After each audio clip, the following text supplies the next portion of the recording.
They told you to work hard. They told you to save money. They told you to follow the rules, stay in line, play it safe, and maybe, just maybe, you'd make it. But here you are, drowning in noise, overwhelmed by pressure, doing everything right and still feeling stuck. Still wondering why you can't break through, why the breakthrough never comes, why the wealth, the success, the freedom, they always feel just out of reach. Let me give you the truth no one wants to admit. The system was never built to make you rich. It was built to keep you average. And if you keep thinking the way you've been taught to think, if you keep moving like the masses, doubting like the weak, and dreaming like the defeated, then you're already broke. Not in your bank account, in your mind. Because wealth doesn't start with money. It doesn't start with business. It doesn't even start with opportunity. It starts with belief. A dangerous, unshakable, unrelenting belief that you were born to do more. That what's inside of you is far more powerful than what's outside of you. And until you rewire your mind, until you burn the blueprint they gave you and design your own, you will repeat the same cycle. Same days, same doubts, same limits. You'll live in survival mode while calling it normal. But you weren't born to survive. You were born to build, to break patterns, to create, to rise from nothing and forge your own fortune out of thin air, because every empire was once an idea in the mind of a misfit. Carnegie was broke. Henry Ford was mocked. Walt Disney was fired for lacking imagination. But they didn't just dream. They decided. They rewired everything, thought by thought, habit by habit, belief by belief. They didn't wait for permission. They didn't need validation, because they understood what most never do. You don't attract wealth. You become it. You don't chase success. You embody it long before the world sees it, because success is not something you win. It's something you align with. And alignment starts with your thoughts. If your mind is wired for lack, you'll sabotage abundance. If it's wired for fear, you'll run from opportunity. If it's wired for comfort, you'll avoid growth at all costs. That's the battle. That's the war. Not with the world, but with the thoughts you've accepted as truth. The scripts you repeat in silence. The limits you've disguised as reality. But you are not your past. You are not your upbringing. You are not your bank balance, your grades, your resume, or your followers. You are not broke. You are not stuck. You are not average. Unless you choose to be. Because everything changes the moment you decide to think differently. The moment you say, I'm done living on autopilot. I'm done thinking like a prisoner. I'm done accepting scraps when I was born to feast. But don't get it twisted. This isn't about empty affirmations. This isn't about putting rich on your vision board while living broke in your actions. This is about reprogramming your entire mental operating system. It's about understanding that wealth is a mindset long before it's a material outcome. It's about discipline, not dopamine. Sacrifice, not shortcuts. Clarity, not chaos. Because most people, they don't fail because they lack talent. They fail because they never trained their mind for war. They never built a vision stronger than their excuses. They never questioned the thoughts that kept them small. And you can't build a legacy with a broken mindset. You can't climb mountains with a victim identity. You can't attract millions when you still think like thousands. So ask yourself, are your thoughts building your future or repeating your past? Are your habits shaping wealth or feeding weakness? Are your beliefs opening doors or locking you in a prison? You want a better life? Start with better thoughts. Thoughts that make you uncomfortable. Thoughts that confront your fear. Thoughts that call you out and call you up. Because your reality will always mirror the story you believe about yourself. And if you don't rewrite that story, you'll keep reliving the same chapter. This is your turning point. Not tomorrow. Not next year. Now. Burn the script.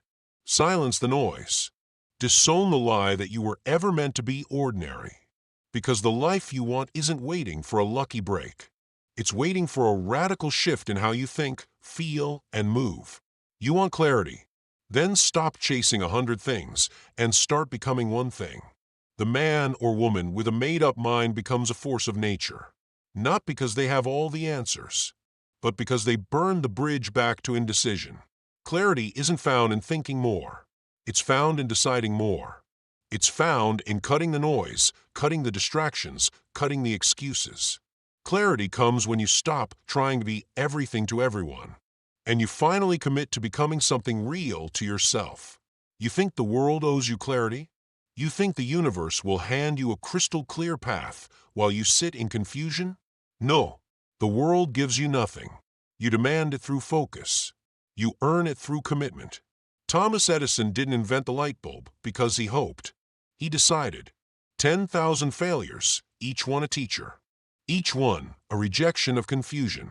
He said, I didn't fail. I found 10,000 ways that won't work. Why? Because his vision was non-negotiable. That's clarity. See, most people don't lack potential. They lack the will to focus that potential. They scatter their energy in 1,000 directions, then cry when none of them lead to anything meaningful. But you were never meant to be scattered. You were born to be precise, laser-focused, locked in, dialed into something that sets your soul on fire. Because when the mind is focused, the world bends. Opportunities you never saw before appear. People show up. Doors open. Not because you're lucky, but because your frequency shifted. Because your thoughts became aligned. Because you stopped living in hesitation and started living in conviction. But clarity is only the beginning. Clarity means nothing without vision. Not goals. Not to-do lists. Vision. The kind of vision that sees through the fog. The kind of vision that sees millions when you still have pennies. The kind of vision that keeps building when the bank account is empty and the crowd is silent. Vision isn't a wish. It's a vow. A promise you make to yourself that you will see it through. No matter how long it takes. No matter how many nights you cry. No matter how many people leave, mock, or doubt you. Walt Disney walked through rejection after rejection. Bankrupt, broken, alone, but he saw something no one else could. He had no money, but he had vision. And vision, when combined with faith and action, becomes unstoppable. So the question is, what do you see? When you close your eyes, do you see your limits or your legacy? Do you see fear or fire? Do you see the world as it is or the world as it could be? Because your vision must become bigger than your circumstances. It must become louder than your doubt. It must become stronger than your pain. And don't you dare water it down just because others can't see it. Your vision was given to you, not them. It doesn't need to make sense to the world. It only needs to live in your bones. But vision alone is not enough.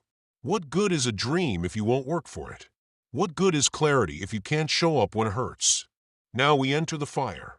The place where dreams die and legends are forged. Discipline. Discipline is doing what needs to be done, especially when you don't feel like it. Discipline is making the call, doing the reps, staying late, waking early, and showing up every single day, regardless of the outcome. Because results don't show up when you want them to. They show up when you've earned them. And earning requires endurance.